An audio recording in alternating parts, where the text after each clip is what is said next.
गंगा मैया की जय। आप सब कैसे हैं? मैं आशा करती हूँ आप सब स्वस्थ होंगे, मस्त होंगे, अपने अपने काम में व्यस्त होंगे। अभी आ गया है माघ के पूर्णिमा।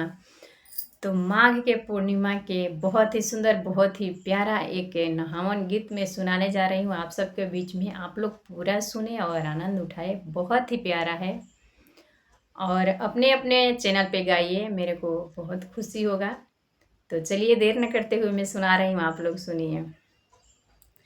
माघ पूर्णिमा के दिनवा बड़ा हवे पावन ये माई, अरे बड़ा हवे पावन ये माई। माघ पूर्णिमा के दिनवा बड़ा पावन हवे ये माई, अरे बड़ा पावन हवे ये माई। मिली जाला पाप से मुक्ति, अरे करब हम सन नवाए माई, अरे करब हम नवाए माई। मिली जाला पाप से मुक्ति, अरे करब हम नवाए माई, अरे करब हम नवाए माई, अरे करब हम नवाए माई। बड़ी पापा हरानी काशी मैया, बड़ी पापा हरानी काशी। गंगा के घटियाए माई, अरे काशी गंगा घटियाए माई।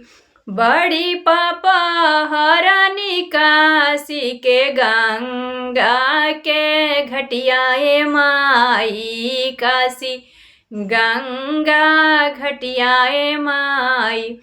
हर जहाँ में साधु हो लोग मारे, भोरे डुबकियाए माई मारे, भोरे डुबकियाए माई। हर जहाँ में साधु हो संत हमारे, भोरे डुबकियाए माई, अरे मारे भोरे डुबकियाए माई। काशी विश्वनाथ के महिमा हवे बड़ा भारी ये माई, अरे हवे बड़ा भारी ये माई।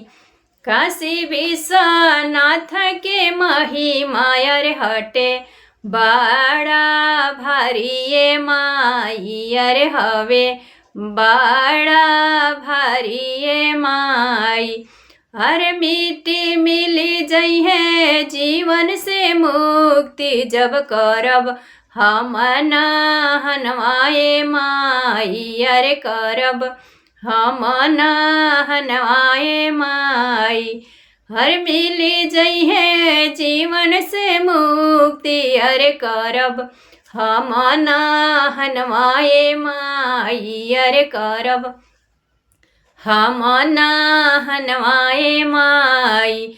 माघ पूर्णिमा के दिनवा हवे बड़ा पावन ये माई, अरे हवे बड़ा पावन ये माई। माघ पूर्णिमा के दिनवा हवे बड़ा पावन ये माई, अरे हवे बड़ा पावन ये माई।